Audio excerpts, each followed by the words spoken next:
সমস্ত ভাইরা আছেন বাংলাদেশ কেন্দ্রীয় মসজিদ কর্তৃপক্ষ, তাদের প্রতি আমি কৃতজ্ঞতা জ্ঞাপন করছি। আল্লাহ তাআলা তাদের সমস্ত ভালো স্বপ্নগুলোকে কবুল এবং মঞ্জুর করুন। আমাদের প্রিয় স্বদেশী ভাইরা যারা এই মসজিদের ছায়াতলে নিজের ইমানকে, নিজের পরিবারের ইমানকে রক্ষা করবার চেষ্টা করবেন, নিজস্ব কালচারকে ধারণ করে রাখার চেষ্টা করবে, তার আজর এবং বিনিময় এর সাথে সংশ্লিষ্ট সবাই পাবেন ইনশাআল্লাহ তাআলা। শুধু এখানেই নয়, আরও আশেপাশে মুসলমান যেখানে যাবে সেখানে তারা যথাসম্ভব চেষ্টা করবেন ইবাদত বন্দেগীর মধ্য দিয়ে, দ্বীনি সোসাইটি ডেভেলপ করার মধ্য দিয়ে তাদের এবং তাদের পরবর্তী বংশধরের ইমানকে তারা রক্ষা করবার চেষ্টা করবেন। এবং সেই প্রচেষ্টার অংশ হিসাবে এখানে কেন্দ্রীয় মসজিদ কর্তৃপক্ষ এতদিন ভাড়া যে মসজিদে আছেন, তারা একটা স্থায়ী জায়গা মসজিদ plus Islamic centre, cultural centre তারা করার স্বপ্ন দেখছেন। আমি মনে প্রাণে দোয়া করি তাদের জন্য আল্লাহ রাব্বুল আলামিন তাদের এই কাজকে নির্ভুলভাবে সঠিকভাবে সম্পাদন করার তৌফিক দান করুন। এখানকার যে নিয়ম কানুন আছে সেগুলোকে সর্বোচ্চ মেনে, পরিপূর্ণভাবে মেনে তারা তাদের এই কাজটাকে আঞ্জাম দেবেন বলে আমি তাদের প্রতি উদাত্ত আহ্বান রাখছি। দারুল ইহসান বার্ডিনের ভাইয়েরা যাদের সুবাদে আমার এই সফর, যারা অনেক পরিশ্রম করেছেন, কষ্ট করছেন, তাদেরও স্বপ্ন তারা সেখানে একটা ইসলামিক সেন্টার করবেন, তাদের জন্য দোয়া করবেন এবং আল্লাহ সুবহানাহু ওয়া তাআলার কাছে আপনারাও ফরিয়াদ করবেন আল্লাহর জন্য তাদের স্বপ্নটাকে বাস্তবায়ন করার তৌফিক দান করেন। অতএব অত্র এই কেন্দ্রীয় মসজিদ কর্তৃপক্ষ যারা এই প্রোগ্রামের আয়োজন করেছেন, তারা যে স্বপ্ন দেখছেন একটা নিজস্ব জায়গায় একটা মসজিদ করার এবং ইসলামিক সেন্টার করার আমাদের দেশি ভাইদের জন্য বিশেষ করে, সেটা আমি মনে করি যে আমাদের সবারই স্বার্থ, সবারই প্রয়োজন। সম্মিলিতভাবে আমরা যদি সবাই মিলে এই কাজটা করতে পারি, তাহলে এই আমব্রেলার নিচেই আমাদের ইমান, আমাদের পরবর্তী বংশধরের ইমান, আমাদের আমল, আমাদের ইসলামটাকে আমরা সুসংরক্ষিত রাখতে পারবো ইনশাআল্লাহ। যদি আমরা একটু উন্নত জীবনের জন্য, কিছু টাকা পয়সার জন্য আমাদের ইমানকে বিসর্জন দিয়ে দিতে হয়, তাহলে এর চেয়ে বড় দুর্ভাগ্যের বিষয় আর কিছুই হবে না। কারণ একদিকে আপনি সামান্য কিছু টাকা পয়সা উপার্জন করলে সেটাকে রাখলেন, আর অপরদিকে আপনার ইমানকে রাখলেন।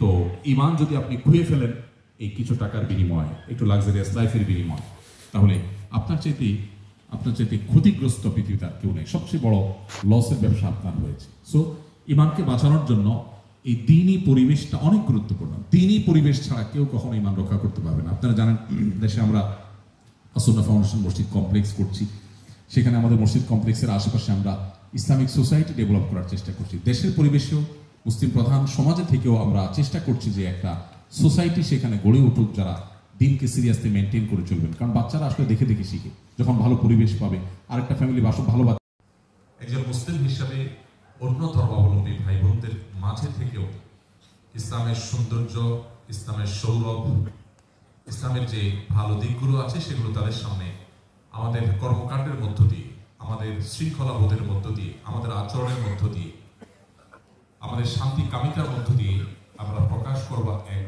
সুবর্ণ সুযোগ লাভ করেছি। আপনারা জানেন আমাদের প্রিয় নবী সাল্লাল্লাহু আলাইহি ওয়াসাল্লাম, তার যে আচরণের সৌন্দর্য, তার যে ব্যবহারের সৌরভ, তার যে আখলাকের অসাধারণ এবং অসামান্য এবং তুলনাহীন যে চিত্র ছিল, সেটি গোটা বিশ্বের মানুষকে তার কাছে অবনত হতে, তাকে শ্রদ্ধা করতে বাধ্য করেছে।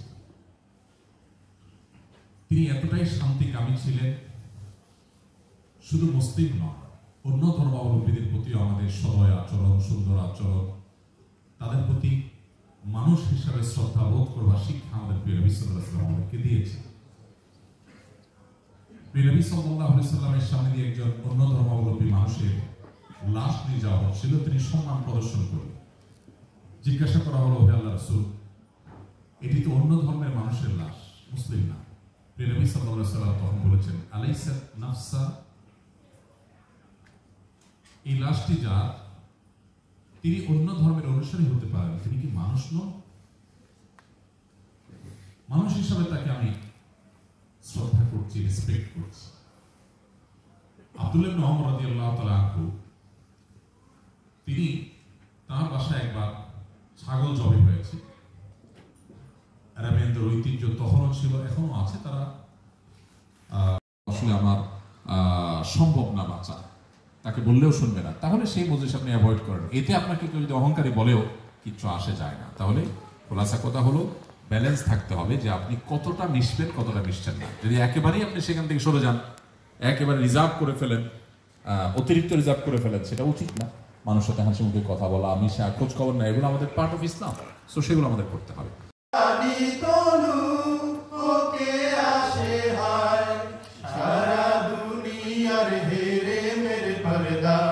খুলে খুলে যায় সে যে আমার কমলিওয়ালা কমলিওয়ালা, সে যে আমার কমলিওয়ালা কমলিওয়ালা।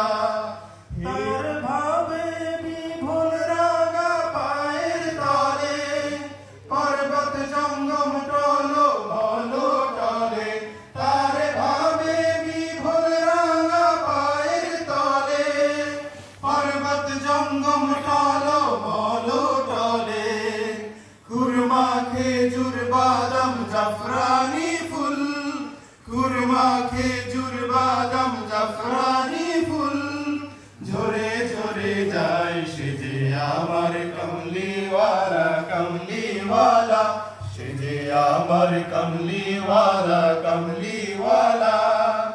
হেরা হতে হেরে দূরে নুরানি তনু ওকে আসে হায়, সারা দুনিয়ার হেরে মেরে পর্দা খুলে খুলে যায় সে যে আমার কমলিওয়ালা কমলিওয়ালা, সে যে আমার কমলিওয়ালা কমলিওয়ালা। আসমানে মেঘ চলে ছায়া দিতে, পাহাড়ের আঁসু গলে ঝরনার পানিতে। আসমানে মেঘ চলে ছায়া দিতে, পাহাড়ের আঁসু গলে ঝরনার পানিতে। বিজলি চায় মালা হতে, বিজলি চায় মালা হতে। পূর্ণিমা চাঁদ তার মুকুট হতে চায় সে যে আমার কমলিওয়ালা কমলিওয়ালা, সে যে আমার কমলিওয়ালা কমলিওয়ালা।